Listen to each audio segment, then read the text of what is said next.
지난주는 탄원하는 자들의 죽임당한 비밀에 대한 얘기를 했어요. 왜 하나님의 말씀과 자기가 가진 증거, 그걸로 인해서 죽임을 당할까? 그거에 대한 답을 좀 내봤고요. 오늘은 죽임당한 자들은 왜 제단 아래에 있는가?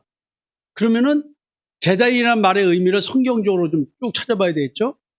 그 다음에 죽임당한 제단 아래에 있는 자들의 그 죽음의 의미는 무엇인가? 이런 생각을 좀 해보려고 합니다. 그래서 어떻게 할 거냐면 제단이라는 용어의 사용 시기와 의미, 요거를 노아의 홍수 이후의 노아와 아브라함의 행위를 통해서 제단에서 제물 드림의 의미가 무엇인가에 대한 얘기를 해보고요. 율법에서 제단에 관한 법이 있는데 이것이 뭐라고 표현되어 있는가? 그리고 제단에서 드리는 번제 드림의 의미가 무엇일까? 그리고 나서 죽임당한 영혼들이 제단 안에 있다는 의미가 무엇일까? 이런 내용으로 말씀을 전하겠습니다. 죽임당한 영혼들은 왜 제단 안에 있는가? 제단이라는 말은 노아의 홍수 이후에 첫 단어가 등장합니다. 사실은 가인과 아벨이 제사 드렸다는 얘기는 거기에도 번제단이 있었다는 얘기입니다.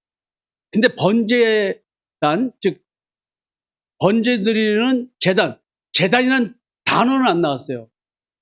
노아의 홍수가 끝났습니다. 거기서 무태 나온 노아가 제단을 쌓고 정결한 짐승과 정결한 새 중에서 제물을 취해서 번제로 제단에 드렸습니다. 제단을 쌓고 제단 위에 불태워버린 정결한 짐승, 정결한 새 이렇게 되는 거죠. 그게 제물이죠. 자, 사람보다 먼저 지음받은 생물적 존재 중에서 구별을 합니다. 정결한 짐승, 정결하지 않은 짐승. 아직 율법이 없을 때입니다. 그죠? 어떤 짐승은 부정하고 어떤 짐승은 정결하다. 율법으로 규정이 안 된 상태인데 어떻게 노아는 정결한 짐승이 무엇이고 정결한 새가 무엇이고 그 물고기는 왜 정결한 게 없나?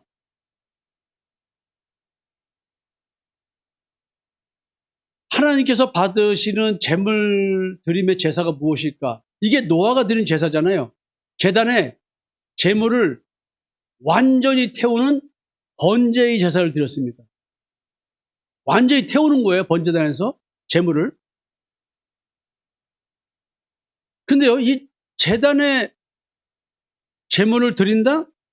히브리서에서 길게 설명을 좀 해놓고 있습니다. 예수 그리스도는 어제나 오늘이나 영원토록 동일하시다. 여러 가지 다른 교훈에 끌리지 말라. 마음은 은혜로서 굳게 함이 아름답고 음식으로서 할 것이 아니니 음식으로 말미암아 행한 자는 유익을 얻지 못하느니라. 우리에게 제단이 있는데 장막에서 섬기는 자들은 그 제단에서 먹을 권한이 없나니 이는 죄를 위한 짐승의 피는 대제사장이 가지고 성소에 들어가고 그 육체는 영문 밖에서 불사름이라. 그러므로 예수도 자기의 피로써 백성을 거룩하게 하려고 성문 밖에서 고난을 하셨느니라. 자, 그러면서 이제 우리도 예수의 치욕을 짊어지고 영문 밖으로 그에게 나아가자 이렇게 얘기를 하면서 이제 지금 제물 드림과 제사에 대한 이야기, 번제단 이야기가 이게 숨어서 여기 내용이 다 들어가 있습니다. 우리가 여기에는 영구한 도성이 없으므로 이 땅에 영구한 도성이 영원한 거할성이 없다는 거죠. 그래서 장차 올 것을 찾는데, 자, 요한계시록에서 그 거룩한 성 예루살렘 내려오잖아요. 그거 말하겠죠. 그러므로 우리는 예수로 말미암아 항상 찬송의 제사를 하나님께 드리자. 찬송의 제사를 하나님께 드리자. 이는 그 이름을 증언하는 입술의 열매니라. 찬송은 예수의 이름을 증언하는 거예요. 이게 찬송입니다. 이게 제사드림이야. 십자가의 증인, 예수 그리스도가 나를 종에서 해방시키기 위해서, 죄의 종, 율법의 종, 사망 권세의 종에서 해방시키기 위해서 나 때문에 십자가에서 죽으시고 무덤에서 부활하셨어. 그거 증언하는 거. 그게 예수 이름, 자기 백성을 저희 죄에서 구원할 자라고 하는 예수님의 이름을 증언하는 나의 입술, 이게 찬송이라는 거예요. 이 찬송이 제사드립니다. 나는 매일 제사 드립니다. 여러분, 찬송의 제사, 입술의 열매. 그래서 신앙 고백을 시키고 특송도 할 수 있으면 하라라는 얘기입니다. 여러분들이 주일 예배를 통해서 하나님께 나만의 제사를 드릴 수 있는 시간과 공간을 제공하는 거예요. 얼마나 귀한 시간입니까? 이거를 빨리 내 순서가 돌아오기를 기다리셔야 돼요. 이거 어떡하지? 왜 교회가 이런 걸 시켜? 김 목사님, 그러시는 분들은 순서에서 빼세요. 여러분, 그런 분들은 하지 마세요. 하나님이 그 점을 가인의 제사이기 때문에 받지 않으십니다. 축복된 시간과 축복된 공간을 주는데 여기서 그 이름을 증언하는 입술의 열매를 하나님께 찬송의 제사를 드리는 시간인데 이게 기쁨으로 드려야 될 시간이고 기쁨으로 준비해야 될 시간이지. 교회가 왜 이렇게 힘들게 만들어?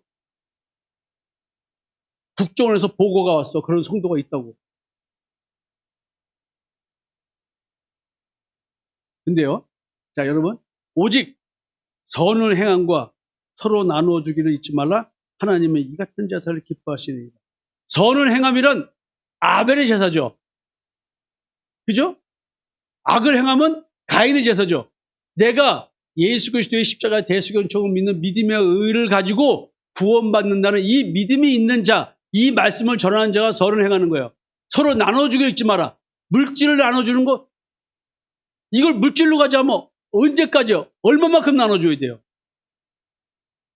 선을 행함이라는 것은 복음 전환입니다. 복음 전환. 입술의 열매, 그의 이름을 증언하는 입술의 열매를 나눠주는 거예요. 저는 일주일 내내 웬만하면 밖에 안 나가고 바이블 코스 아카데미 학생들 공부 가르치고 차 마시고 밥 먹으면서 끊임없이 나눠주고 있습니다. 앞에 있는 잔들을 들으세요. 없으면 눈으로 보아. 나처럼. 나는 뭐 잔 있어? 나 여기 있구나. 자, 어떻게 하는지 알겠죠? 예람이는 모를 거야. 먹고 마시는 가운데 싹트는! 자, 이렇게 매 순간 먹고 마시고 춤추고 뭘 하더라도 우리는 거기서 복음이 있어. 왜? 성상모라는 한 사람이 예수 그리스도를 만나서 하루하루가 영생의 시간대에서 은혜로 살기 때문에 나는 매 순간이 찬송의 제사를 드리는 순간이에요. 춤을 춰 노래방 가서 노래를 부르고 신나게 유행가를 불러도 나는 찬송의 제사. 선을 행하고 있습니다. 서로 나눠주기를 잊지 않고 서로가 자기의 인격을 벗어나서 서로가 말씀을 나누고, 그게 형제사랑이잖아요. 자, 우리가 모든 일에 선하게 행하려 함으로 우리에게 선한 양심이 있는 줄을 확신합니다. 여러분, 왜 지금 찬송의 제사, 입술의 열매 이런 얘기 나오는데 나한테 선한 양심이 있어? 이런 말이 나올까? 여러분들은 악한 양심을 가지고 있기 때문에 오늘도 내 마음을 숨기기 위해서 착한 척하고 의로운 척하고 그렇게 살고 있습니다. 나는 그렇게 살고 있지 않습니다. 나는 나를 가리지 않습니다. 하나님 앞에 있는 그대로 나를 다 내어놓고 벌거벗고 그리고 예수 믿는 믿음의 의의 옷을 하나님이 입혀주신 그리스도의 의의 옷을 입혀주신 그 옷을 입고 오늘도 삽니다. 나는 육체의 더러운 것이 제어 나가지 않은 그런 존재로서 내 양심만이 예수의 피가 뿌려진 내 마음, 예수의 피가 뿌려서 양심의 악을 깨달은, 그래서 내가 하나님께 갈 수 있는 것은 아무것도 없어서 하나님께서 거듭나게 해준 내 악한 양심이 자기의 의를 추구하던 양심이 선한 양심, 즉 예수를 믿는 믿음의 의만 추구하겠다는 그 서약을 내 양심이 하는 거예요. 하나님, 이제 그런 양심으로 살아가겠습니다 라고 고백하는 것이 육체의 더러운 것을 제어버리면요 선한 양심이 하나님을 찾아가는 강구라. 이게 세례라는 거야. 이 세례는 십자가의 죽음을 말하고 무덤에서의 부활을 말하는 거예요. 지금 제물 드리는 제단의 의미를 이렇게 설명하고 있습니다. 우리에게 제단이 있는데 장막에서 섬기는 자들은 그 제단에서 먹을 권한이 없습니다. 여러분, 우리에게 제단이 있어요. 그 제단이 지금 무슨 제단을 의미할까요? 예수 그리스도가 제단인 자와 율법의 번제단이 제단인 자예요. 자, 에베소서 이렇게 얘기합니다. 그는 우리를 위해 자신을 버려서 향기로운 제물과 희생제물로 하나님께 드셨느니라. 너희가 전에는 어둠이더니 이제는 주 안에서 빛이라. 빛의 자녀들처럼 행하라. 빛의 열매는 모든 착함과 의로움과 진실함이 있으니 주를 기쁘시게 할 것이 무엇인가 시험하여 보라. 너희는 열매 없는 어둠은 일에 참여하지 마라. 막 이렇게 주하면서 이야기를 합니다. 잠자는 자여 깨어서 죽은 자들 가운데 일어나라. 그리스도께서 너에게 비추이시리. 자, 율법이 번제단인 사람들은 뭐라고 표현하냐면 지금 에베소 5장 나와 있는 내용입니다. 이게 12절까지 음행과 온갖 더러운 것과 탐욕은 너희 중에서 그 이름조차도 부르지 말라. 이는 성도에게 마땅한 말이라. 누추함과 어리석은 말이나 희롱의 말이 마땅치 아니하느니 오히려 감사하는 말하라. 너희도 정녕 이것을 알거냐? 음행하는 자나 더러운 자나 탐하는 자 곧 그 어떤 세상에서 우리가 얘기하는 도덕과 윤리적으로 바르지 못한 그 모든 것을 통틀어서 뭘로 가져가자면 우상 숭배자라는 말. 여기 한 가지만 해당되다.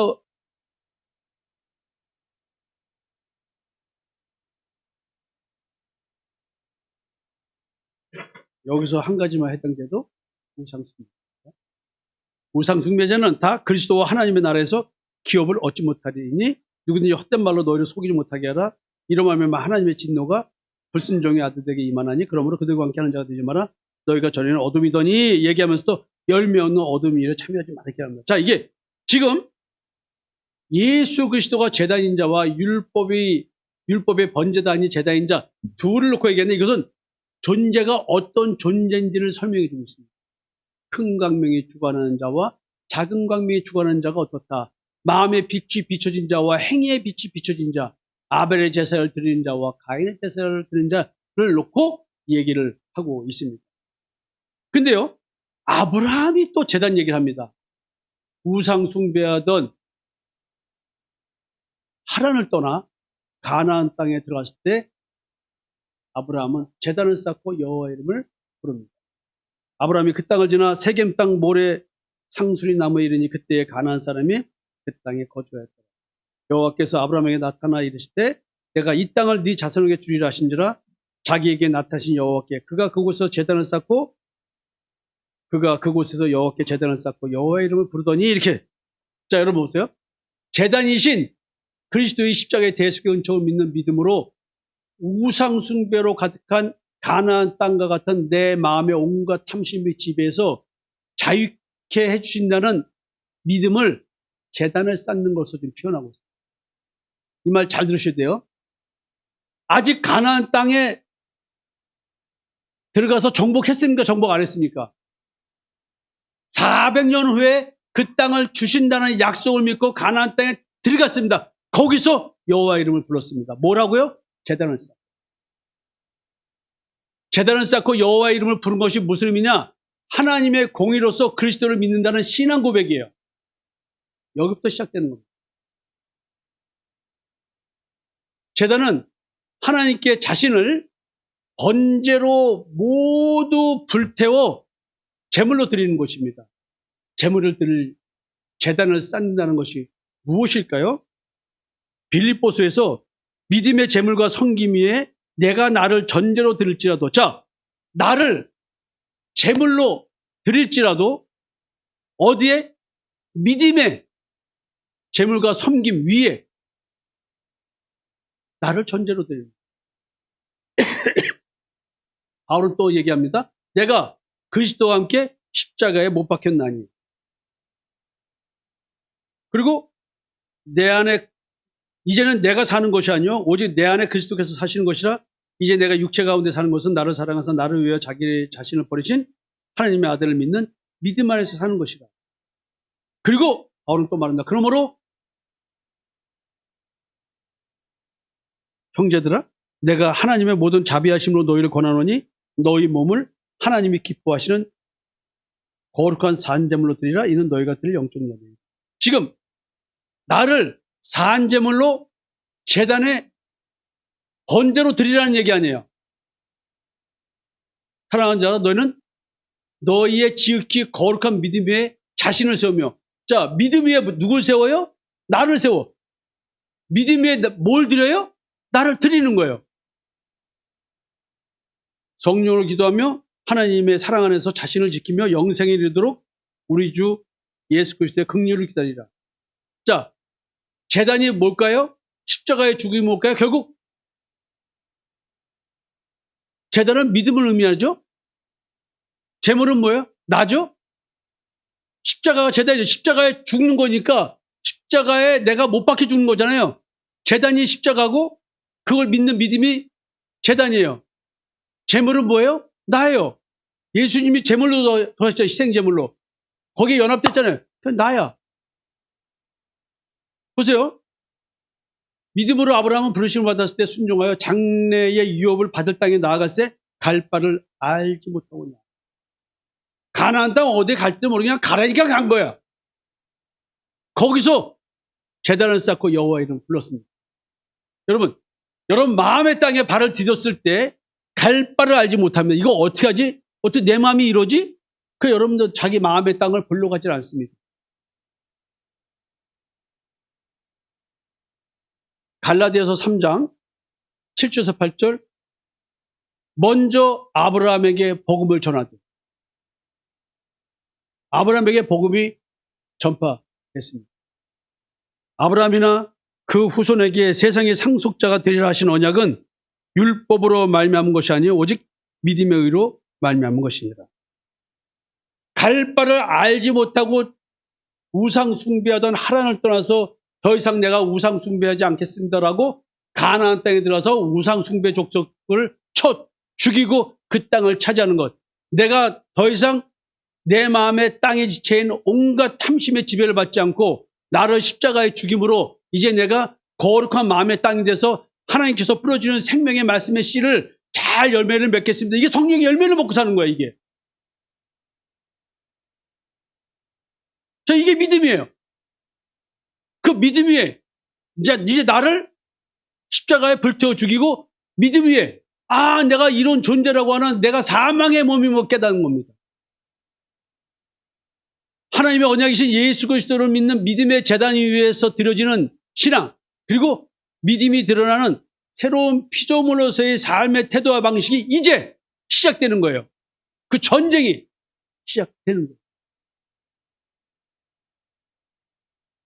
믿음의 제단에서 드려지는 제물이 뭘까요?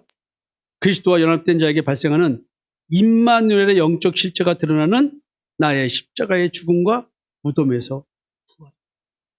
십자가의 죽음의 고통이 뭐예요? 내가 이런 존재라고 하는 자기 존재인식과 그걸 통해서 통찰이 이루어질 때 내게 깨달음이 옵니다. 아하! 내가 이런 존재일 수밖에 없구나. 내가 혼돈과 공허와 깊은 흑암에 쌓인 마음의 땅을 갖고 있는 자로서 내가 이런 존재였어? 내가 이런 존재였어? 순간순간 내 마음의 동기가 선하지 않다는 것을 발견합니다. 예언이가 얘기했죠? 자기 마음속을 보니까 미안하면은 미안하다가 말하면 되는데 그걸 가리기 위해서 화를 내고 상대를 죽이려고 들더라. 상대를 죄인 만들지 않으면 안 되는 나를 발견하는 거예요. 한 가지 웃기는 얘기 해드릴게요.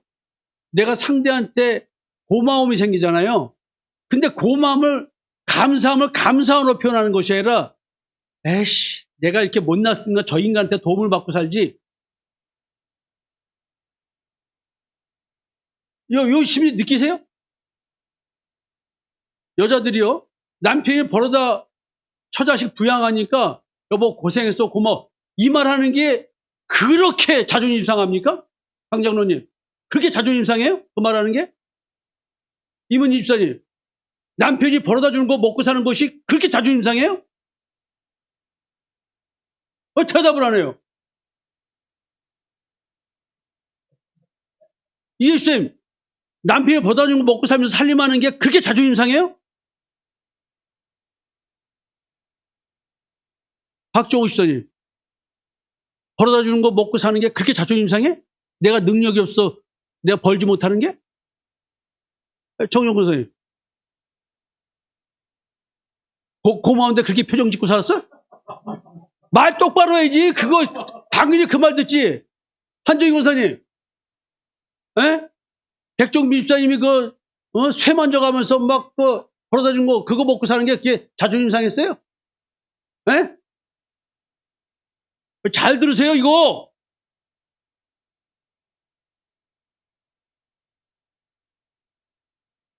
자, 잘 들으세요. 내가 나를 구원할 능력이 없어서 예수를 믿어서 구원받겠다는 여기에서 자존심 부리는 게 뭔지 아세요? 아니야, 그래도 내가 할 수 있어, 내가. 그게 자기의 의야. 그래서 주님 감사합니다 하면서도 딴짓하는 거야, 여러분들 마음이. 이게 현실에서는 감사한데 감사함으로 온전히 표현 못하고 하나님의 은혜를 온전히 은혜로 받지 못하고 내가 뭘 해보겠다는 거. 똑같단 말이에요. 그러니까 하나님께 온전한 감사가 나오지 않는 거야. 예수님을 믿는 믿음으로 온전하게 가지 못하는 거야. 믿음의 의로. 그게 현실에서는 남편이 벌어다 먹여주는 걸 가지고 감사함을 은혜되는데 그게 자존심 상해가지고 삐죽삐죽거리고 시비 걸고 죄인 만드는 거야 이게. 비유가 좀 맞지 않나요? 어떻게 생각해요? 지금 감사하다고 좀 해보세요.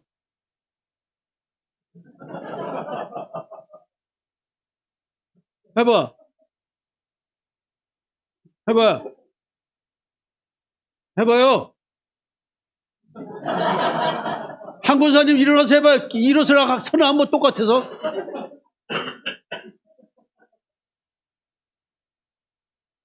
지금 요 행위가 신앙도 똑같아요. 내가 하나님 앞에 그렇기 때문에 내 현실에서 그러고 있는 내가 보여야 되는 거야. 또 남자들도 당연히 첫 자식 먹여 살리는 거야. 내가 결혼해서 가정 꾸렸으면 가장은 당연히 돈 벌어서 첫 자식 먹여 살리는 거 아니야? 근데 그거 가지고 목에 뻗치고 내가 너 먹여 살리는데 야 밥상 차려와.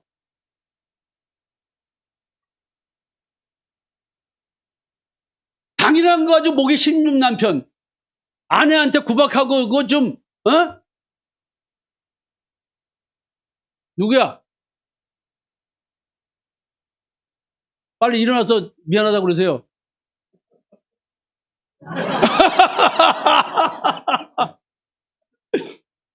이정모 집사님은 안 미안하대. 백 집사님도 안 미안하대. 여러분, 내가 좀 비유한 거를 잘 이해하셔야 돼요, 여기에. 그래야 우리의 영적인 것들이 내 삶에서 어떻게 드러나는지. 내가 어떻게 마귀의 역사를 갖고, 짓거리를, 마귀의 자녀의 짓거리를 부부 사이에서 하고 있는지를 이게 정확하게 보여야 돼. 왜? 하나님과 나, 예수님과 나는 부부관계로 표현되잖아요. 그래서 부부관계에 다 드러난다니까, 내가 마귀 짓하는 게. 자, 다시 본문으로 돌아옵니다. 제단에 드려지는 불태워지는 번제 제물로서의 나의 고통, 이런 걸 내가 이루고 살고 있구나.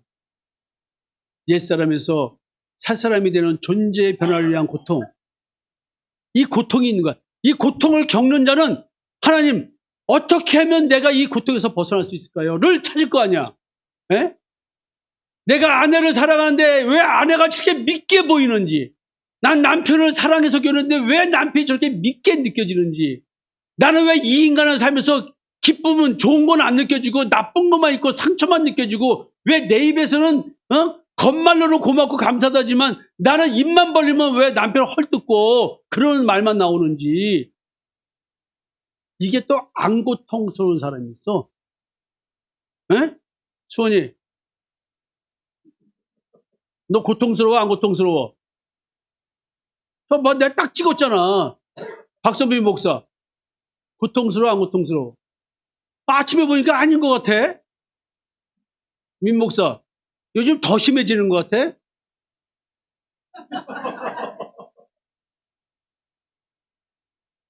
내 기도했어. 하나님 자다가, 하나님 저 어떻게 완전 쉬었는데. 여러분, 이 고통을 붙잡고, 예? 이런 나를 어떻게 하죠? 라고 주님을 바라보게 될 때, 하나님을 바라볼 때, 하나님이 예수를 만나라 이렇게 하는 거예요. 예수 앞으로 인도해 주는 거예요. 하나님이 나를 어떻게 해방시킬까? 나를 종삼는 왕으로서의 죄에서, 나를 종삼는 양심의 기준이 율법에서, 나는 이미 하나님의 공의로 인해 피할 길 없는 죽음의 상황에서 어떻게? 믿음이 뭐예요? 내가 무엇을 믿는 거예요? 복음을 믿는 게 뭐야? 제단이 게 뭐야? 이게 바로 뭐냐면 그 고통을 느끼는 게 제다에서 나를 태우고 계신 거예요. 그 고통이, 여러분, 며칠 전에 낙지를 사갔습니다. 낙지 2마리를 샤브샤브 해주려고 갔습니다. 내가 화장실에서 손을 닦는 사이에 낙지 2마리가 탈출해가지고 싱크대 밑에 떨어졌습니다. 여보, 그런데 김이나 네가 들어봐. 아우, 나도 징그러. 예지도 징그러. 우리 집사람도 막 그래. 내가 2마리 잡아가지고 딱 했더니 뭐라는 줄 알아? 가만히 있으면 되는데 자기도 징그러운데 억지로 하는 거지 또 이러는 거야. 우리 집사람 그냥 아유 역시 우리 남편이 다르네 이렇게 딱 하면 되잖아. 거기다 대고 자기도 징그러운데 억지로 하는 거지. 야 이게 뭐가 징그러워? 그래서 얼른 소금 갖다 주는 거야. 막 팍팍 비벼가지고 이제 샤브샤브 해가지고 낙지 탕탕하고 먹었어요. 아니 거기서 그냥 아유 역시 군 출신 달러 그러면 되지. 그냥 거기다 자기도 징그러운데 그냥 하는 거지. 야, 오늘 저 앞에서 한 얘기하고 잘 비슷하게 한번 해보세요. 어떻게든 남편 인정하고 싶지 않은 거 아니야 우리 집사람도 그거? 낙지 그게 뭐 징그러워? 안 그래요? 그래요. 싫은 거야.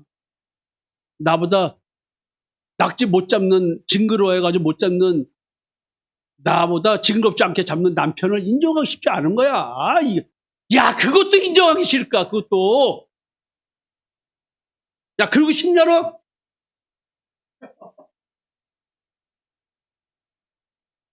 자 여러분 보세요. 삶의 아주 작은 걸 얘기한 거야. 그 배꼽 잡고 웃었잖아요. 우리 집에서 그때 웃었다면 그거 낙지 하나 가지고 웃음바다가 됐어요 우리 집은. 근데 거기에 숨어 있는 거는 이런 말일 수도 있는 거 아니에요? 어떻게 생각하세요? 그걸 모르면 어떻게 돼요? 그걸 알아야 돼. 내가 그러고 있는데 입술을 봐야 돼. 그게 느껴지고 보여줘야 내가 번제가 된 존재. 그걸 알아야 내가 태워지는 거야. 내가 또 이러고 있는 거야. 오늘도 내가 내 아내를 그저 어떻게든 흠잡고 싶고 인정하고 싶지 않아. 어떻게든 내가 옆에서 잘난 사람이 있으면은 시기 질투하고 뭔가를 깎아내리려고 하는 그 마음. 오늘도 사랑하지 못하게 하는 내 마음속에 있는 그 온갖 탐심과 지체들 그게 보여야 돼. 오늘도 좀 나보다 나은 사람이 있으면 어떻게든 깎아버리고 싶은 그 마음. 어떻게든 왜 웃어 정기하고서 나 얘기 안 하려고 했는데 또 얘기 안 해. 어떻게든 키 큰 사람만 보면 그냥 어떻게든 좀 더 커 보이려고 신발 이렇게 두꺼운 거 신고 올라가 얘기해보려고. 봤잖아 우리 정기한 권사님 신발 이거 몇 센치야. 그거 크게 보이고 싶어 그런다고 안 작냐고. 그냥 살아. 지금 믿음의 제자에서 내가 드려진다는 말은 나는 번제가 돼 가는 거예요. 제단에 관한 율법에 있습니다. 내가 하늘로부터 너에게 말하는 것을 너희 스스로 보았으니 너희는 나를 비교서 은이나 금으로나 너희를 위하여 신상을 만들지 말고 내게 토단을 쌓고 그 위에 네 양과 서로 네 번제와 화목제를 드리라. 내가 내 이름을 기념하는 곳에서 네게 임하여 복을 주리라. 자 그리고 돌로 제단을 쌓을 때 다듬은 돌로 하지 마라. 정짜 가지고 딱 네모나게 만들고 그거 하지 말라는 거예요. 또 층계의 계단을 오를 때 하체를 들어줘. 이게 다리나 이런 거 몸 보이지 않게 하라는 거죠. 지금 하나님의 뜻에 따라 쌓은 제단은 하나님께서 임하는 것입니다. 하나님께서 임재하시면 뭘 줘요? 복을 주십니다. 이 복이 뭘까요? 제단에 임하여 하나님께서 내게 복을 주시는 복의 내용이 무엇일까요? 자, 지금 제단은 은과 금으로 우상의 신상을 만들지 말랍니다. 돌 제단의 경우 정으로 쪼아서 아름답게 만들지 말래요. 제단에 오르며 음란한 이방적 제사 행위를 금지하랍니다. 제단은 인간의 정성 어린 노력으로 화려하고 웅장하게 제작해서 신의 역사가 있을 듯한 우상이 돼서는 안 된다는 거예요. 왜 캐톨릭이 그렇게 성전을, 교회 건물을 그렇게 웅장하게 짓고 안에 딱 들어가면 팔fol관이 꽝꽝 하면서 딱 들어가도 화려한 조각상들 이런 딱 들어가면서 뭔가 엉들림 속에서 여기는 하나님이 계신 것 같다. 이게 나오잖아요. 우리 교회 오면 그런 게 나와야 나와요. 아무것도 안 나와.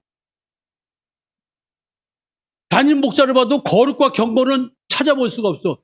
오다 보면은 막 유행가 찾아가지고 막 틀고 있고, 또 밥 먹고 나면은 뭔가 막 춤추는 댄스곡을 듣고 혼자서 막 이러고. 자, 카페 도치해줘 시작. 이거 하고, 자, 현진연고, 진연고.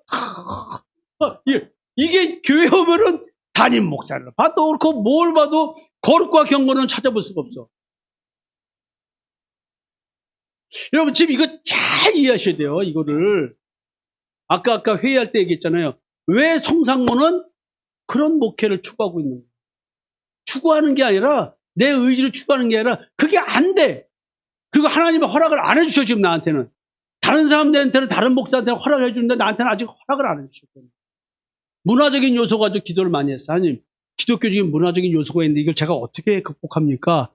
라고 하는데 하나님은 그걸 안 해주셔. 자, 이렇게 우상의 대상이 될 만한 제단은 만들지 말아요. 그런 제단은 인간의 탐심의 표현으로 세상신을 따라오는 육신의 정욕, 안목의 정욕, 이생의 자랑을 추구하는 그런 복을 갈구하게 됩니다. 여러분들이 교회 성전 가서 개척교회가 됐든 지하가 됐든 어디 화려한 교회의 성전이 됐든 여러분들은 앉으면서 뭘 기도했어요? 네? 뭘 기도했냐고.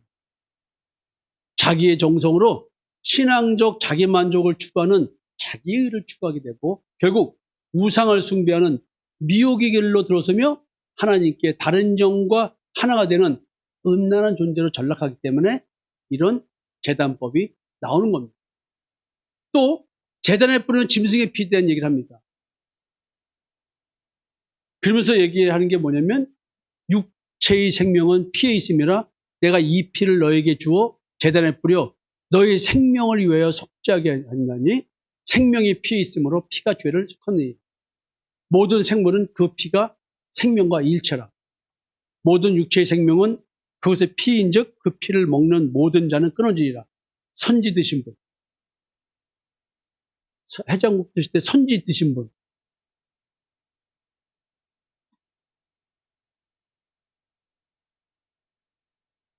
끊어지리라. 그래서 선지 안 드신 분 있는 거 아세요? 이게 그 말이 아니에요. 자, 지성소에서 1년에 한 번 짐승의 피를 갖다 뿌리잖아요. 속죄를 위해서. 피 흘림이 없은즉 죄사함이 없다 그랬습니다. 제단에 뿌려진 피가 죄를 속합니다. 십자가에 흘린 피가 죄 중에서 나를 해방시킵니다. 자, 지성소에 피가 뿌려지죠. 예수의 피가 어디에 뿌려집니까? 또 벌금 물게 해야 되는데 다 같이 자 이거 5,000원입니다. 자, 예수의 피는 어디에 뿌려집니까? 시작. 마음 아니라고 마음 아닌 거 말씀하신 분 없네. 자, 그러면 그 양심은 그다음 얘기죠. 자, 그다음 질문인데 자, 예수의 피가 마음에 뿌려지면 무엇을 깨닫습니까? 시작! 양심은 아니야. 양심이 악. 자, 여러분 보세요. 지금 요게요. 지금 요걸 깨달아. 그러니까 지금 계속 지금 마음과 양심 얘기 계속 이어지죠. 이야기 속에서. 진정 마셔야 할 피가 뭐냐면 마시지 말라 그랬어요. 짐승의 피를 먹지 말라 그랬어요. 근데 피를 마시래. 예수님이 이것은 죄사함을 얻게 하려고 많은 사람을 위해 흘리는 바 나의 피 곧 언약피니라. 이거 먹으라는 거 아니에요. 이 예수를 하나님의 그의 피로써 믿음으로 말미암는 화목제물로 세우셨으니 자 전에 지은 죄를 관가하심으로 자기의 의로우심을 나타내게 하십니다.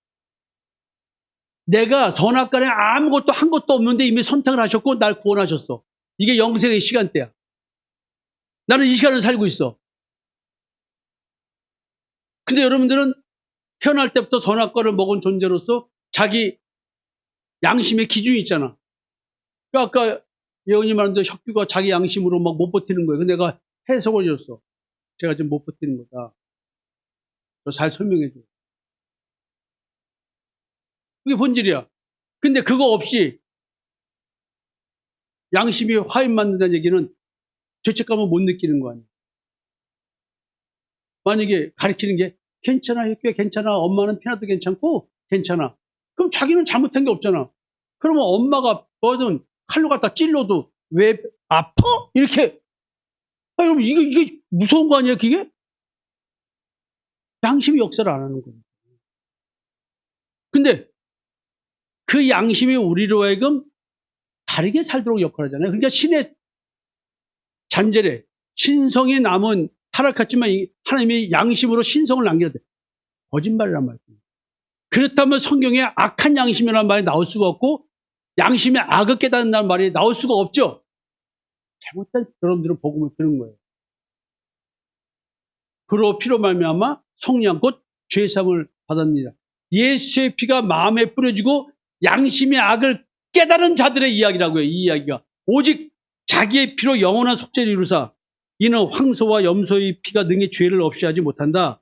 예수의 피가 우리를 모든 죄에서 깨끗하게 한다. 그의 피로 우리의 죄에서 우리를 해방하셨다. 자, 이런 말들이 뭐냐면 진정 마셔야 될 피가 예수의 피라는 것을 얘기해서 짐승의 피, 즉 율법적으로는 죄를 속할 수 없다는 얘기를 이미 하고 있는 거야. 가인은 농사 진 걸로 제사를 드렸고 아벨은 양을 잡아 그렇죠. 피 흘린 거잖아요. 이거는 이미 옛날 얘기야. 가인과 아벨 얘기부터 시작된 얘기예요, 이게. 그래서 죄사함의 예수 그리스도의 피가 나를 온전하게 한대요. 나를 존재의 변화 있게 해준대요. 그래서 예수의 피를 마시면 예수의 피가 뿌려지면 나는 변하는 거야. 나는 온전하게 되는 거야. 그러면 이 피 뿌림의 실제가 있다면 나는 나에게 어떤 현상이 발생할 거냐는 거야. 이 피 뿌려지면 마음의 피가 뿌려지면 양심의 악한 양심에서 벗어나 그 악한 양심이 예수의 피로 씻겨진대요. 피는 지성소에서 뿌려지는 거야. 그죠? 그냥 양심에 뿌려지는 거죠. 성소 안에 깊은 곳에 내소가 지성소야. 마음 안에 양심이 있는 거야. 성소 안에 지성소가 있어. 휘장이 있어서 갈라놨을 뿐이야. 이게 합쳐지는 거야. 하물며 영원하신 성령으로 말미암아 흠없는 자기를 하나님께 드린 그리스도의 피가 어찌 너희 양심을 죽은 행실에서 깨끗하게 하고 살아계신 하나님을 섬기게 하지 못하겠냐. 하나님을 섬기는 게 뭐예요? 양심. 이 장막을 현재까지 비우니 이에 따라 드리는 예물과 제사는 섬기는 자를 그 양심상 온전하게 할 수 없나니. 자, 양심이 온전하게 돼야 하나님 앞에 온전한 자죠. 늘 얘기하잖아요. 도대체 여러분들이 여태까지 신앙생활 하면서 양심에 대해서 그렇게 들어본 적이 있냐는 거죠. 네? 우리 교회 와서 듣는 거죠. 여러분들이 나 만나기 전에 몇십 년 신앙생활 했잖아요. 양심에 대한 얘기를 이렇게 들어봤냐고.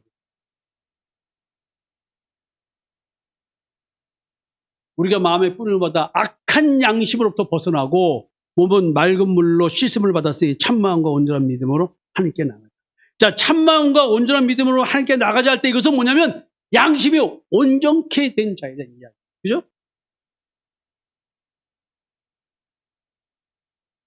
믿음으로 말미암아 그리스도께서 너희 마음에 계시게 하시옵고 너희가 사랑 가운데서 뿌리가 박히고 터가 굳어져서 능히 모든 성도와 함께 지식에 넘치는 그리스도의 사랑을 알고 그 너비와 길이와 높이와 깊이가 어떠함을 깨달아 하나님의 모든 충만하신 것으로 너희에게 충만하게 하시기를 구하노라. 자, 믿음으로 말미암아 내 안에 누가 계세요? 그리스도가 계시게 합니다. 믿음이 있어야 예수 그리스도가 내 안에 나타나시는 거야. 그리스도의 형상이 나타나는 거야. 하나님의 형상인 그리스도 형상이 내 안에 나타난다는 얘기는 21세기를 살아간 지금 내가 하나님의 형상으로 창조받는다는 얘기죠. 그래서 거듭남을 얘기하는 것이고 새로운 피조물에 대한 얘기를 하는 것이고 옛사람이 새사람으로 변화하는 얘기를 하는 것이고 흑암이 권세가 있는 그 마귀의 흑암의 나라에서 하나님의 아들의 사랑의 나라로 내 시민권이 바뀐 거에 대한 얘기를 하는 거예요. 존재의 변화. 이것이 바로 십자가에 죽고 무덤에서 부활한 새로운 피조물 된 자의 오늘의 삶이란 말이에요. 믿음의 제단에서 나를 번제로 드리는 제사는 그리스도가 나의 마음으로 오시게 모시는 소망의 제사를 드리는 거예요. 하나님께서 믿음의 제단에 임하셔서 그리스도 안에서 내게 복을 주시는 거예요. 그 복이 바로 뭐냐면 하나님의 형상인 그리스도가 내 마음에 나타나게 해주시는 거예요. 빛이 있으라! 내 마음에 그 혼돈과 공허와 깊은 흑암의 마음의 땅인 죽여야 될 온갖 탐심인 땅의 지체들이 지배하고 있는 그 마음의 땅, 나보다 먼저 지음받은 생물적 존재들이 꽉 차서 살고 있는 그 내 마음의 땅, 그걸 죽여버리는 거 아니에요. 그거를 가나안 땅에 있는 우상숭배 족속을 진멸시키는 걸로 마음의 심 안식을 얘기하는 거거든요. 오늘도 여러분들 마음이 왠지 모를 불안의 십자입니까? 탐심 때문에 그래요. 우상숭배 때문에 그렇습니다. 십자가에 죽지 않아서 그렇습니다. 위장병 걸린 사람들이 3명 생겼어요, 우리 교회에. 지금 치열한 영적 전투가 다시 발생하고 있어요. 민 목사, 이예수 집사, 정은영 은사. 신경증 증상. 마지막 발버둥 치고 있어요. 내 욕망대로 이루지 못하니까 막 절절절. 남편을 그냥 막 쥐뜯고 싶은데 그냥 못 뜯으니까. 네? 장입사. 그러니까 남편을 쥐뜯고 싶은데 못 뜯으니까 나를 쥐뜯고 싶은데 내가 못하잖아. 그러니까 내 무식에서는 책에 나온 얘기야. 성상모 얘기 아니야. 책에 나온. 신차 현상. 짜증나고 신경이 나니까 그럴 때는 위가 없대요. 그리고 막 분노가 들끓으면은 심장이 좀 무시하거든요. 아, 책에 나온. 하나님의 형상 그리스도가 나타나니까 이러고 있는 내가 보이니까 하고 싶은데 할 수가 없는 거야. 그 나를 지배하던 좀 이런 표현을 해서 그런데 악령들. 그 악령이 뭐냐면 온갖 탐심이 있고 아니에요. 그게 막 탐심이 채워지지 않으니까 그냥 막 지랄병이 막 나는 거야. 그러니까 막 그냥 조 목사 보고 민 목사 그냥 오빠만 힘들어? 나도 이거 하느라고 바빠 죽겠는데 힘들어 죽겠는데 자기만 힘들어? 이거 좀 치우고 저거 좀 치우지.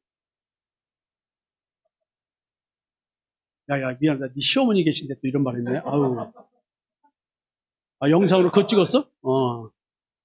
나도 찍어야 되는데 예진이 보고 찍으라고 그래야 되는데 나도 뭐 할까 했는데 낙지 사건 얘기해야 되겠다. 오늘 가서 낙지 또 사와야 되겠다. 야 오늘 우리 집 샤브샤브 낙지 샤브샤브하고 낙지 탕탕이 먹는 날이다. 자 이렇게 하나님의 형상인 그리스도가 나타나면 이게 내 마음에 참빛이 비춰지는 거잖아요. 율법의 빛이 비춰지면은 자꾸 손깍질하는 거야. 여러분 그거지. 율법의 빛은 정죄하고 판단하는 겁니다. 참빛이 비춰지면 내가 왜 이러고 있지? 내가 왜 이래? 이렇게 내가 왜 이러지라는 걸로 자기 존재의식과 통찰이 슬슬 이루어지기 시작합니다. 이게 참빛이 비춰지는 거야. 이게 그리스도가 내 안에 나타나면 이런 일들이 벌어지기 시작합니다. 그래서 하나님의 비밀이 내 마음에 계시되기 시작하는데 그게 복이야. 그 복이 뭐냐? 내가 어떤 존재인지 내가 느끼기 시작하고 거기서 깨달음을 가져갈 때, 그래서 그리스도가 아니면 안 된다라는 믿음의 의의 실체와 자기의 의의 실체가 점점점 분별되기 시작하는 거야. 이게 복이에요.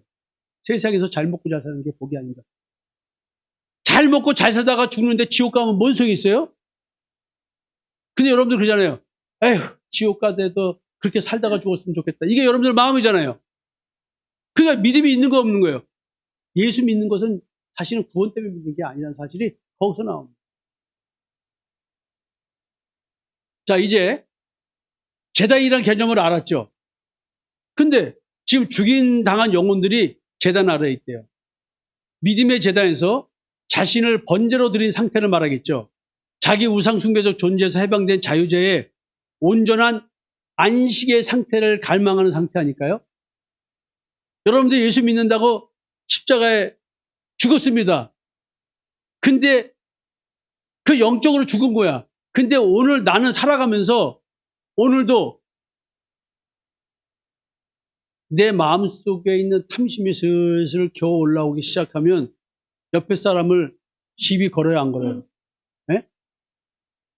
남자들이 아내 시비 걸 때 제일 편하게 걸 수 있는 시비가 뭘까요? 김지수님.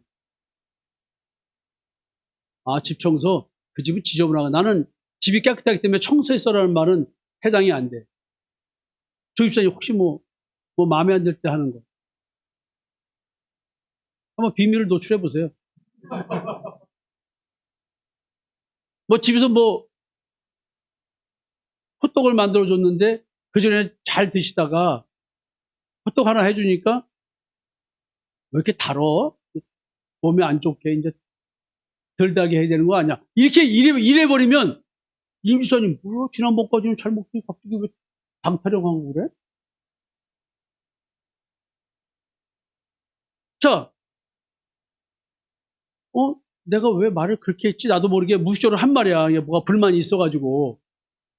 그러니까 내가 십자가에 죽었다 그러는데 나는 아직 내 마음의 평안이 이렇게 온전하지가 않아. 그리고 내 속에 자꾸 갈등이 뭔가 생겨.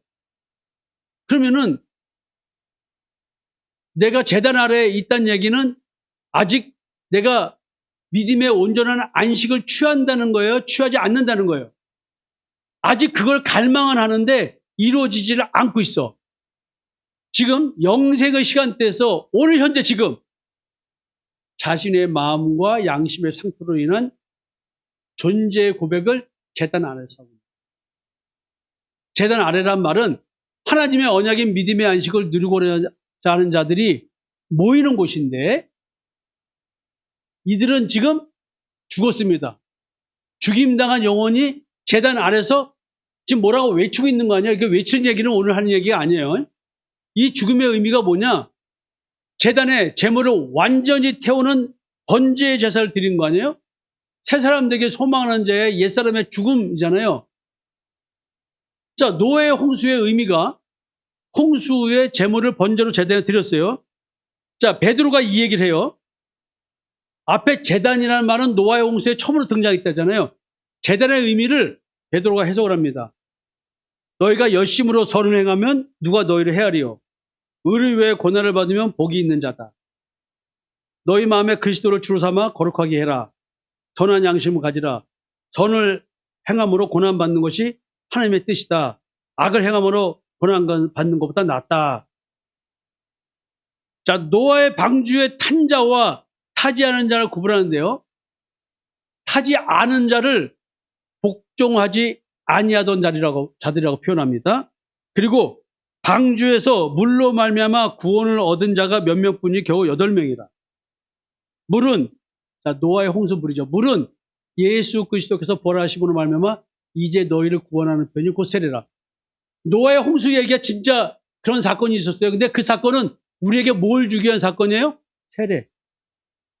십자가의 죽음, 무덤에서 부활. 이 얘기를 하고자 노아의 홍수 사건이 있었던 거예요. 이는 자, 그래서 육체의 더러운 것을 제어버림이 아니요 하나님을 향한 선한 양심의 간구이다. 간구, 증거, 표시. 내 양심이 악한 양심에서 선한 양심을 벌여서 하나님, 제가 이 육신은 온갖 탐심과 땅의 지체로 지배받고 있지만 그런다 할지라도 나는 내 양심만은 하나님을 찾아가겠습니다. 이것이 내가 거듭난 증거야. 이게 십자가의 죽음, 무덤에서 부활의 증거야. 내 양심이 하나님하고 얘기하는 거야. 난 이 실체를 갖고 있는 거야. 여러분, 이 실체를 알고 싶은 사람은 나한테 와서 한 잔 사. 난 한 잔 사도 술도 못 먹잖아. 근데 이걸 알고 싶어서 와서 한 잔 사러 오는 사람이 없네? 당신도 알고 싶으면 나한테 한 잔 사. 그럼 예수의 피 한 잔을 내가 줄게. 피 마셔야 되잖아, 우리 피. 예수의 피 맛이 뭔지를 알려준다니까. 그래야 내 피다 한 잔 마시라고 그러잖아. 이게 한 잔 하자는 거야. 빨간 거 한 잔 하자는 거지, 빨간 거. 예수의 피는 하얀색 아니에요. 빨간색이지. 여러분, 이거 너무 웃기잖아요? 제단 쌓고 예수의 이름을 부르고 노아의 홍수 뭐 이런 얘기한 게 결국 뭐하고 연결돼요, 지금? 양심이라는 단어가 연결되죠. 물로 죽임을 당한 자들과 그 물에서 준비된 방주로 말미암아 구원받은 자에 대한 얘기를 하고 있는 거예요. 결국 이게 두 부류의 인간을 말하고 있어요. 제단의 제물을 완전히 태우는 번제의 제사의 뜻이 뭐냐? 결국 노아의 홍수를 자기 적용하면 내 양심과 연계된 얘기입니다. 그래서 죽임당한 자는 죄어지지 않은 육체의 더러운 그 상태에서 악한 양심으로 살아갈 것이고, 구원받은 자는 죄어지지 않았지만 양심이 악한 양심이 아니고 선한 양심으로 하나님을 섬기게 된다. 이게 그리스도의 부활의 표고 나의 부활의 표고 내가 새로운 피조물 된 나의 증거란 얘기야. 뭐가? 그 양심이 악한 양심에서 선한 양심으로 바뀐 것, 예수의 피에 의해서 바뀐 그 양심의 실제, 그걸 가지고 살아가는 것이 예수 믿는 믿음이라는 거야, 이게. 이 얘기를 못하니까 여러분들 끊임없이 교회가 행위로 빠져나가고 자기 의를 조장하게 되고 교회는 세상으로부터도 지탄받을 수밖에 없는 일이 발생하는 거예요. 교회는 끊임없이 행위 규범을 만들어낼 수밖에 없습니다. 노아의 홍수로 인한 죽음과 구원의 문제는 번제로 들어진 예수 그리스도의 얘기를 하고 있습니다. 예수 그리스도의 십자가의 죽음과 무덤에서 부활 얘기를 하고 있다. 이것을 자기 적용한 것이 뭐냐면 나를 구원하는 표로서 내게 이루어진 세례에 대한 얘기를 하고 있다. 그래서 말씀을 자기 적용한다면 뭐가 관건이에요? 그리스도와 연합된 나의 시체를 나하고 연결한다면 어떻게 연결한 거예요? 나는 십자가에 죽고 무덤에서 부활했는가? 이걸 어떻게 확인해야 되는 거야, 나를. 이건 말일 뿐인데 이 역사가 내게 벌어진다는 거 아니야. 나는 나를 제단에 드려진 번제로서 예수 그리스도와 함께 번제로 드려줘야 되는데 드려진 거 어떻게 내가 확인하지? 이게 관건이잖아요. 여러분들은 교회에서 신앙생활하고 설교 듣고 교회에서 성경 공부하고 신앙 지도를 받으면서 이 부분을 확인시켜줬냐고. 네? 성경 공부를 하고 지식을 가르쳐줘 교회에서 열심히 헌신하도록 배웠어도 이건 못 배운 거예요. 여러분, 자기 적용의 실체가 뭐예요? 내가 구원받은 증거는 어디냐면 내 양심이 변했다는 것을 내가 통찰하는 거야. 하나님의 역사로 내 양심이 바뀌었구나. 이걸 깨닫는 거야. 복종하지 아니하던 자와 구원 얻은 자. 이것은 가인의 제사를 드린 자, 아벨의 제사를 드린 자, 악을 행한 자, 선을 행한 자, 악한 양심을 가진 자, 선한 양심을 가진 자. 따라서 완전히 태워버리고 남겨진 게 뭐냐는 거예요. 예? 노아의 홍수의 의미. 이거는 홍수의 재물을 번제로 제단에 드린 것.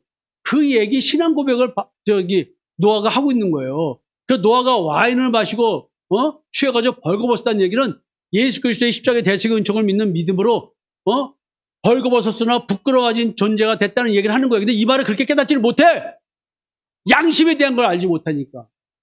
베드로가 얘기한 노아의 홍수의 의미를 제대로 깨달았다면 내가 해주는 해석을 알레고리적 해석이라는 말을 할 수가 없는 거예요.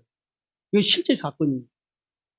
근데 왜 하나님이 이거를 비유로 자꾸 말씀하고 계실까요? 희한하죠? 깨달을 자만 깨달으라니. 그러므로 형제들아, 내가 하나님의 모든 자비하심으로 너희를 권하노니 너희 몸을 하나님이 기뻐하시는 거룩한 산제물로 드리라. 이는 너희가 드릴 영적 예배. 십자가에 죽이라는 거예요. 십자가라는 번제단에 나를 태우라는 거 아니에요. 그건 믿음으로 드리는 거잖아요. 믿음의 제단에 드리는 거 아니에요. 오늘도 일용할 양식을 오늘도 먹는 것은 오늘도야. 오늘도.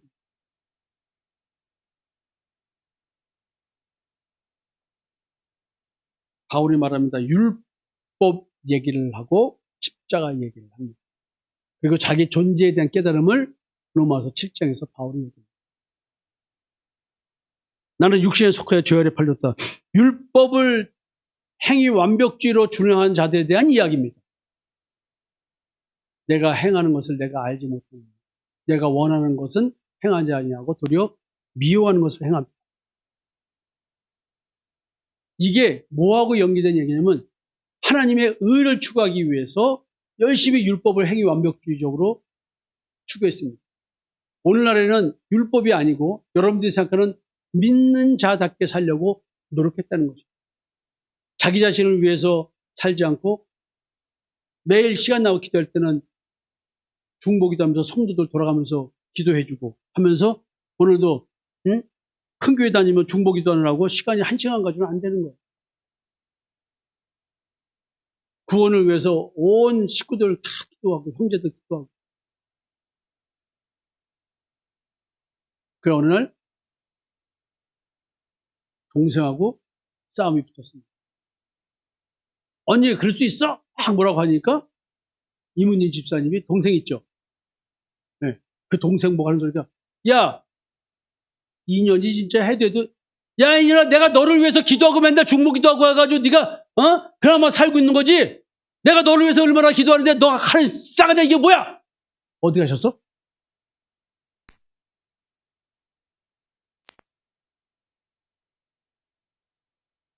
아니 자 이거 보세요. 여러분들이 누구를 위해서 기도를 많이 하면 그가 나한테 잘 안 해주면 이런 생각이 들어요 안 들어요? 어느 목사님 이야기입니까? 어느 성도가 참 어려울 때 기도를 그렇게 많이 했대요. 근데 망했던 사업이 성공해가지고 굉장히 돈을 많이 벌었대요. 근데 11조 내거나 뭐 감사금 내는 게 별로 이렇게 늘어나질 않았다는 거야. 진짜 들은 얘기예요? 화를 내면서 뭐라고 얘기하냐면 진짜 배은망덕한 집사라고. 왜요 목사님? 내가 어려울 때 얼마나 기도를 하고 내가 철야 기도를 하고 새벽 기도를 하고 얼마나 기도를 했는데 잘 됐는데 싹 씻더라 이게. 말 되는 얘기예요 안 되는 얘기예요? 네? 되는 얘기 같기도 하고 아닌 것 같기도 한데 여러분 기도해 줄 때 대가 바라고 기도하나요? 임사님 그런 마음 든 적 있어요 없어요? 있죠. 그러니까 여러분들이 이게 결국 뭐냐면 그 기도는 다 자기 의의 기도였다는 거 아니에요. 그러니까 바울이 그 얘기를 하는 거야. 나는 그러고 싶지 않은데 내 속에서 그게 올라서 말을 그렇게 내뱉네? 내가 당신을 위해서 얼마나 울면서 기도했고 내가 당신을 위해서 어떻게 했는데 어떻게 나한테 이럴 수가 있어? 나 이런 말 해야 하네요.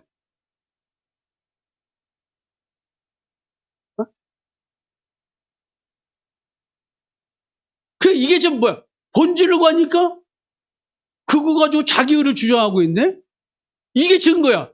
바울은 그 얘기를 로마서 10장에서 얘기하는 거예요. 이런 얘기를 하는 거야. 나는 자기 의를 추구하려고 한 것이 아니고 하나님의 의를 추구하려고 했는데 결과적으로는 내가 하나님의 의를 추구한 게 아니고 자기 의를 세우려고 노력해가지고 하나님께 불순종했네?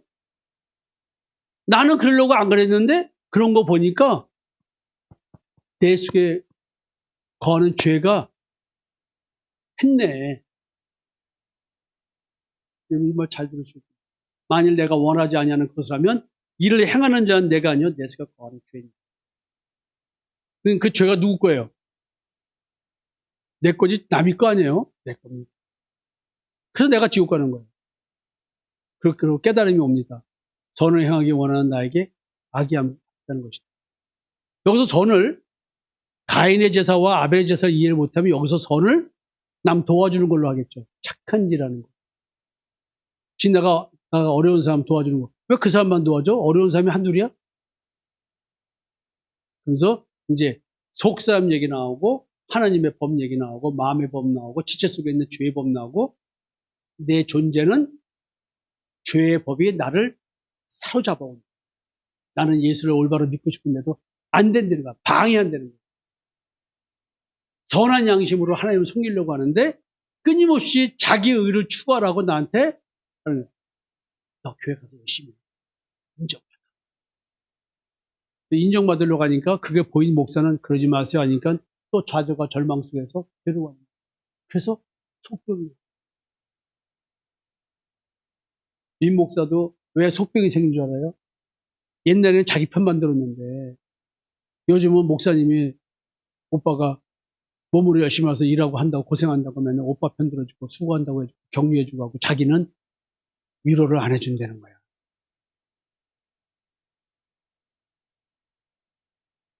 아니 불평불만할 걸 불평을 해야지. 이게 뭐냐면 안 그러고 싶은데 그냥 온전히 목사님이 지 남편이지 내 남편이냐고. 그래서 아니 그래서 고생한다. 야 그래 진짜 잘한다. 그랬더니 그게 또 배가 아파가지고 요즘 목사님이 오빠만 이뻐하고 칭찬한다는 거야. 그러고 싶을까? 네? 자기들 그러고 싶을까요? 강아지를 막 이뻐하니까 남편이 강아지를 막 이뻐하니까 아내가 뭐라 하는 줄 알아요? 어디서 나왔어? 강아지를 이뻐하듯이 나를 이뻐 좀 해봐! 그 여자들이 또 그런데요. 그러니 이 시기 질투를 어찌할게요? 네? 바울이 자기 자신이 이런 걸 봅니다. 오라 나는 공고한 사람이었다. 이 사망의 몸에서 누가 나를 건져내냐. 사망의 몸 하니까 막 대단하게 막 나쁜 걸 생각하는데 아니에요. 바로 이런 거예요. 강아지 새끼 이뻐하는 거 보고도 시기 질투하고, 어디서 들은 얘기인데, 아빠가 딸 이뻐하는 거 당연한 거 아니에요? 딸 이뻐하니까 아내가 얼굴을 찌대면서 나도 좀 그렇게 이뻐해봐 이러더래. 수원아. 아니, 수원이 그런 적 있냐? 있어?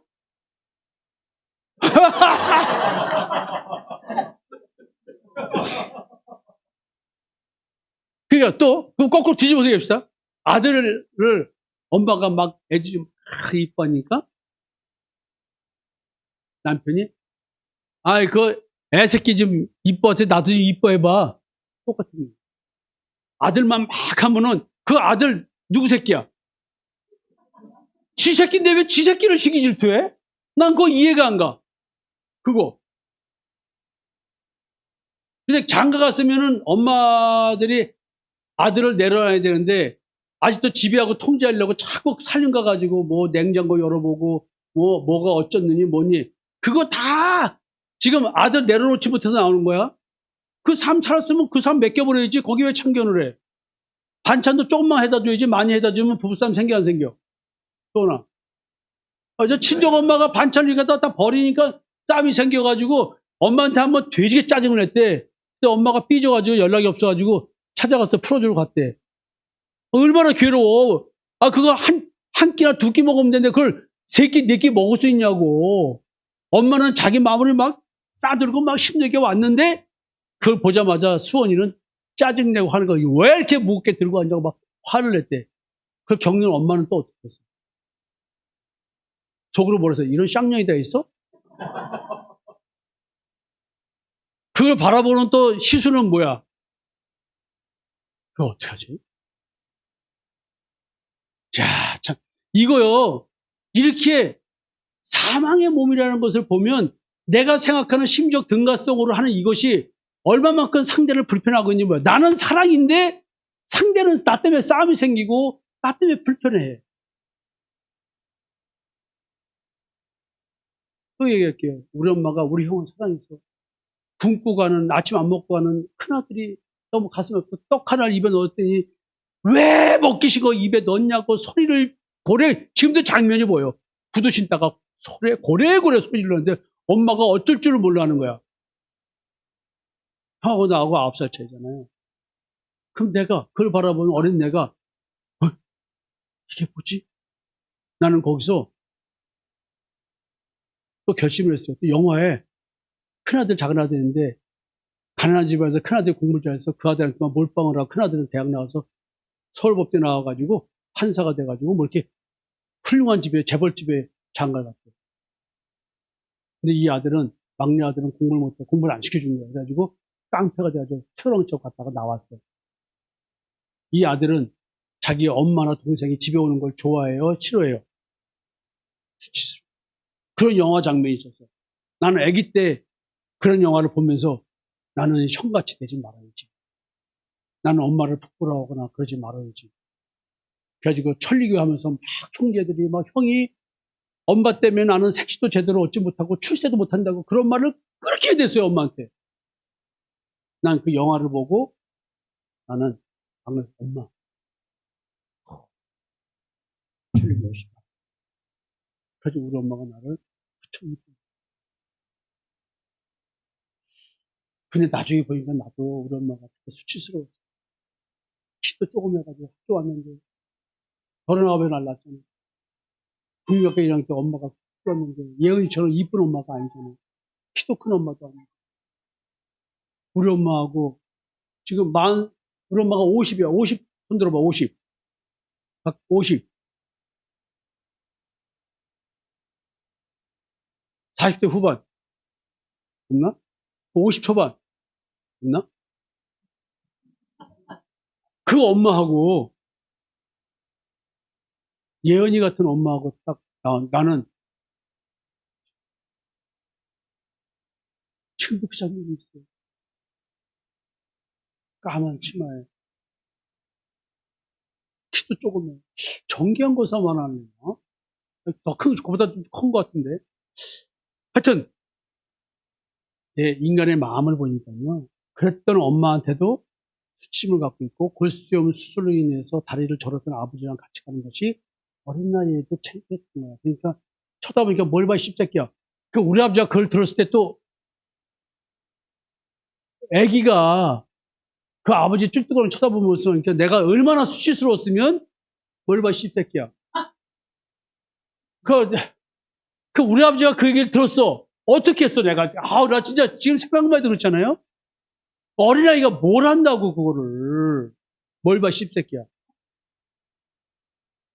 진짜 여러분, 이 사망의 몸이라는 거를, 아까 혁규 얘기했잖아요. 예언이가. 우리가 나라는 존재가 무엇이, 인간이라는 존재가 어떤지, 죽여야 될 땅의 지체를 갖고 있는 우리들, 이 사람 자체를 이렇게 번제로 드려야 된다는 거예요. 그래서, 제단의 번제로 드려진 나의 실제 고통이 뭐냐는 거예요. 생명의 빛이 마음에 비추어져서 자신의 존재가 인식되는 자의 통째에서 오는 깨달음의 고통의 절규가 바로 뭐냐면 다 같이 시작! 오라나는 공고한 사람이로다. 이 사망의 몸에서 누가 나를 건져내려. 아직 이 절규가 나오지 않는 사람들은 악한 양심이 만들어내는 자기 의의 옷을 입고 내가 뭘 그리 잘못하고 살았어 라고 하면서 자기 의에 찾아잡는 거예요. 그래서 바울이 죄에 대해서 죽은 우리가 어찌 그 가운데 더 살려 하면서 그리스도 예수 앞에 세례를 받은 우리는 그의 죽으신가 앞에 세례를 받은 줄 알지 못하느냐. 자, 세례가 뭐예요? 선한 양심의 강구가 세례란 말이에요. 결국 이 모든 것은 그리스도의 연합, 옛사람이 예수와 함께 십자가에 못 박힌 것, 죄의 몸이 죽어 다시는 우리가 죄에게 종노릇하지 않게 하는 것, 이게 뭐예요? 죄의 종노릇하는 것은 악한 양심이 종노릇하게 만든다는 얘기 아니에요. 죄의 중에서 해방된다는 얘기는 그 악한 양심이 예수의 피로 씻겨서 선한 양심이 돼서 양심으로 하나님을 섬기된 자에 대한 얘기잖아요. 이게 속량의 실체야. 이와 같이 너희도 너희 자신을 죄에 대하여는 죽은 자요 그리스도 예수 안에서 하나님께 대하여는 살아있는 자로 여길지어다. 육체의 더러운 것이 죄어 버려지지 않은 상태에서 내 양심이 예수의 피로 변해서 전한 양심이다. 그 양심이 하나님을 내가 더 이상 자기의 의를 추구하지 않고 믿음의 의를 추구하겠습니다. 라고 고백하는 이것이 십자가의 죽음의 실체다. 하나님의 비밀의 계시가 인대지는 거잖아요. 지금 이거 가르쳐주고 있는 거예요. 저주의 십자가의 숨겨진 비밀, 이게 대속이라는 얘기를. 그래서 제단 아래에 있는 거예요. 지금 사람들이. 제단의 번제로 드려진 예수 그리스도와 연합된 나. 그럼 내가 제단의 번제로 드려진 거 아니에요. 그 제단 아래에 있는 거예요. 내가. 십자가에 저주받아 주신 예수 그리스도, 무덤에서 부활하신 예수 그리스도. 그것이 나의 사건이 되는 거 아니에요. 나의 옛사람이 십자가에 저주받아 죽임을 당했고 사망의 몸에서 믿음으로 내가 거듭나는 거예요. 믿음의 재단에서 그리스도의 십자가의 대속의 은총을 믿는 믿음으로 하나님의 공의인 십자가에 죽임당한 영혼인 나란 말이에요. 이게. 마무리 짓겠습니다. 자, 사도 요한은 마음의 하늘이 열려서 본 곳이 있습니다.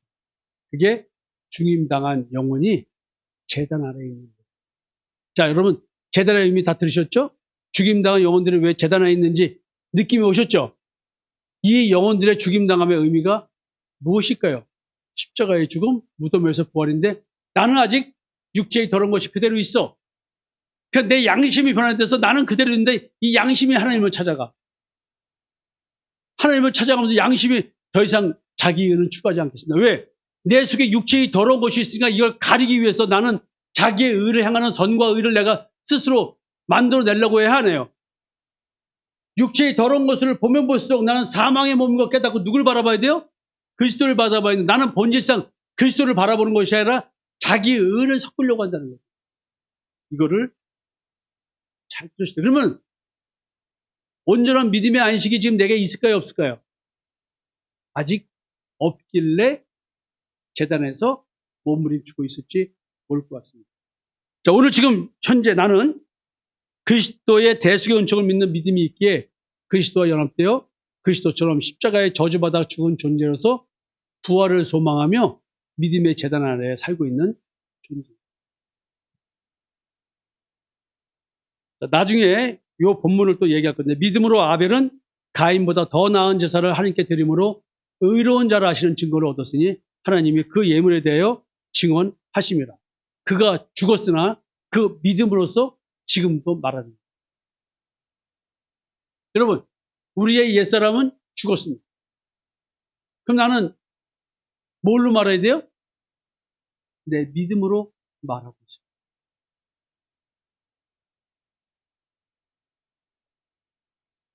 자, 그래서 바울은 기가 막힌 얘기를 합니다. 세상 풍조를 따랐다. 공중의 권세 잡은 자를 따랐다. 지금 불순종 아들들 가운데 역사는 영들이 있다.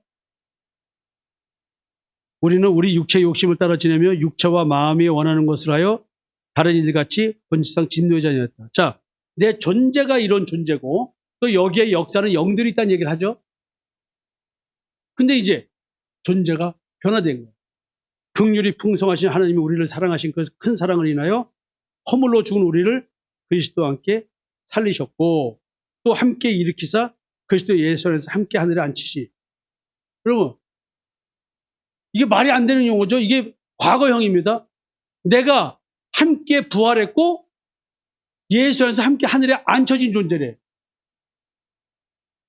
raised 영어로 이렇게 써졌고 seated 영어로 보면 과거 시제입니다. 우리가 지금 이 땅에 살고 있지만 나는 이미 하늘나라에 앉혀진 존재인데 여기 와 있어. 시간여행에서 과거로 와 있는 자야. 또 창세기로 따지면 나는 미래에 시간여행에 와 있는 자야.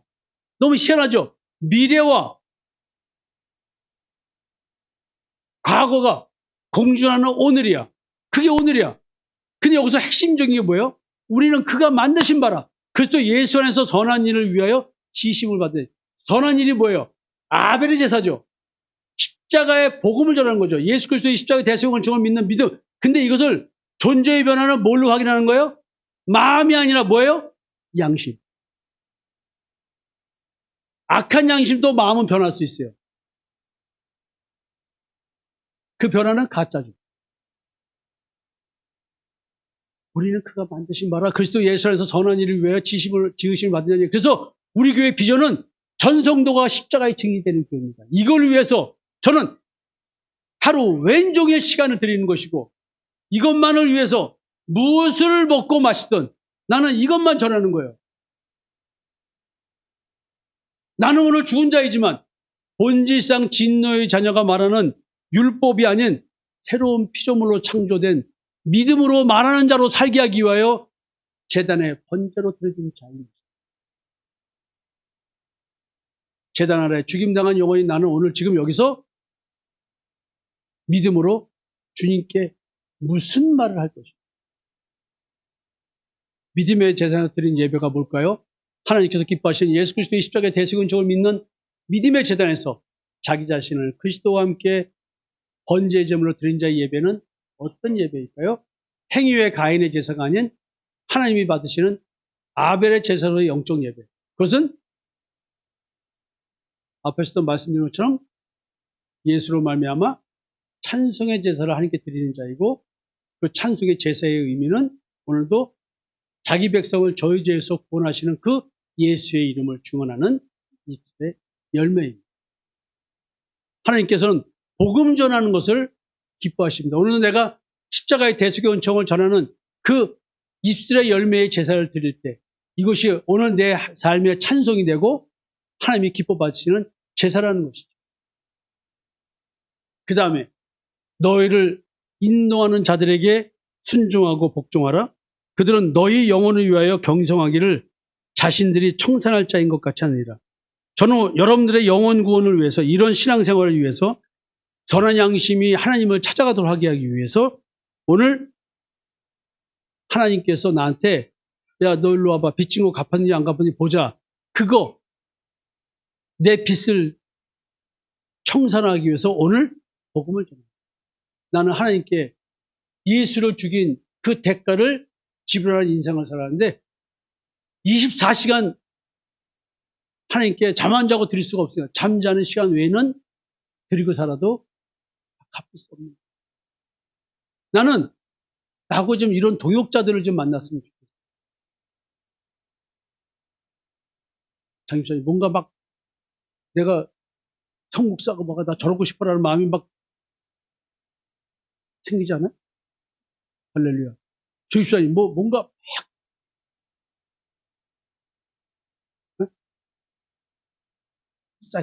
막 싹이야. 지수.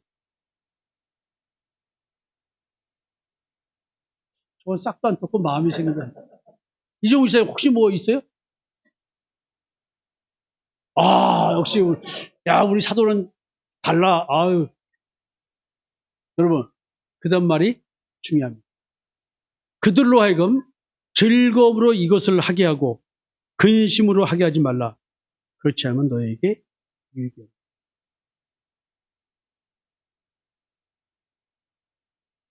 나를 근심으로 목회하게 만든 사람들, 자기 인생에 유익이 없습니다. 여러분, 적어도 내가 기쁘게 이 사역을 감당할 수 있도록 여러분 해주셔야 돼, 안 해야 돼요? 해야 돼, 안 해야 돼요? 양심이 변한 자는 이렇게 십자가의 증인의 삶을 사는 자와 함께 즐겁게 즐거움으로 사역을 하게 된다는 거예요. 나와 함께 오는 것은, 나를 위해서 헌신해 주는 것은 나를 즐거움으로 사역하게 만드니까 누구한테 유익이 되는 거예요? 나를 도와주며, 내 사역을 도와주면서 나와 함께하는 자는 하나님이 주신 유익을 가져간다. 그러니까 동역하자는 거야. 복을 받으라고.